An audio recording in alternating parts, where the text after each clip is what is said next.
अखण्डमण्डलाकारं व्याप्तं येन चराचरं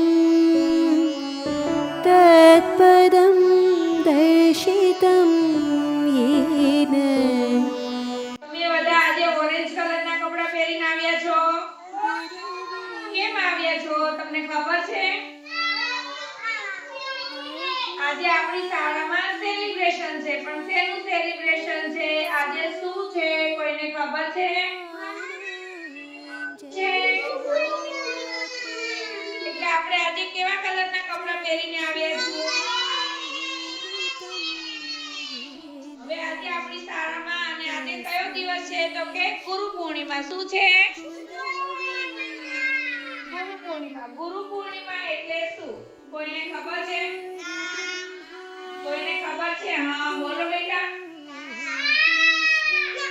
જો પહેલા તો ગુરુ પૂર્ણિમા એટલે કે આજે ગુરુઓનો દિવસ. ગુરુ એટલે શું? ગુરુ કોણ? ગુરુ એટલે શું ખબર છે? મોટા હોય આપણને કંઈ પણ શીખવાડતા હોય બધા જ આપણા ગુરુ કહેવાય. બીજું તો આપણે ગુરુઓ. ગુરુ પૂર્ણિમા શેના માટે ઉજવાય છે? ગુરુ પૂર્ણિમા શેના માટે ઉજવાય છે? તો કે મહર્ષિ વેદવ્યાસ કરીને એક ઋષિ મુનિ હતા પહેલાના સમયમાં. કોણ હતું? ઋષિ મુનિઓ.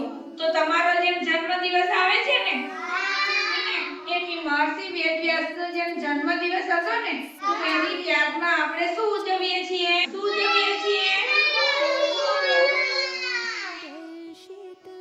ગુરુ એટલે કેવા ગુરુ હોય તો કે આપણને જ્ઞાન આપે, આપણને નવું નવું શીખવા મળે, આપણને નવું નવું શીખવાડે, એને આપણે શું કહીએ?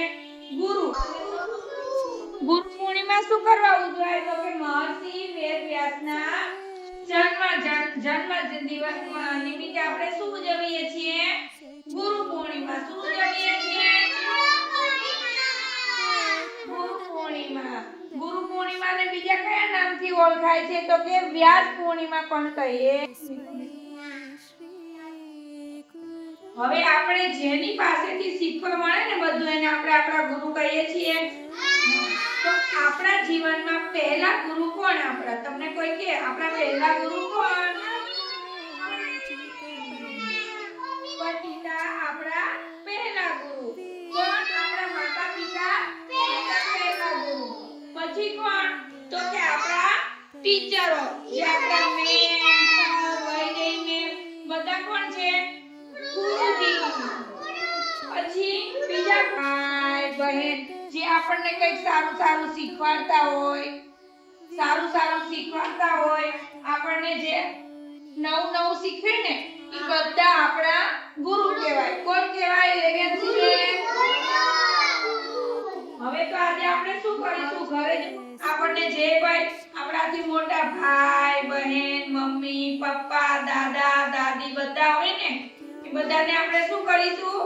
લાગીશું. આજે ગુરુ પૂર્ણિમા છે રાખવાનું. મમ્મી પપ્પા ભાઈ બહેન બધાને. ઓકે તો ઘરની સાથે ઓકે.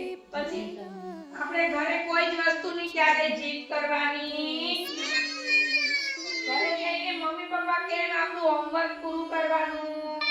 આપણાથી મોટા જે દાદા દાદી બા કાકા કાકી ભાઈ બહેન આપણને જે કાંઈ પણ કહે ને સારું સારું એ આપણે એમની વાત માનવાની. કોઈ વસ્તુમાં જીદ કરવાની નહીં.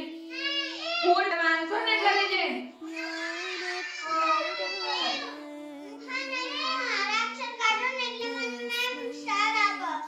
સારા અક્ષર કાઢો ને એટલે મેમ પણ સ્ટાર આપે, મમ્મી પપ્પા પણ ખુશ થઈ જાય, ઘરે દાદા દાદી ભાઈ બહેન બધા ખુશ થાય. અને પછી શું કહેજો?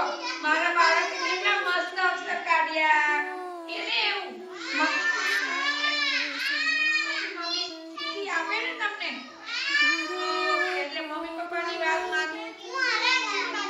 એટલે જેટલા આપણા ગુરુજી છે બધાની વાત માનવાની. ગુરુજીમાં બધા આવી ગયા ને મમ્મી પપ્પા ટીચર દાદા બા આપણા વડીલો બધા જ આવી ગયા. બધાની વાત માનવાની અને બધાનું કીધું ફોલો કરવાનું.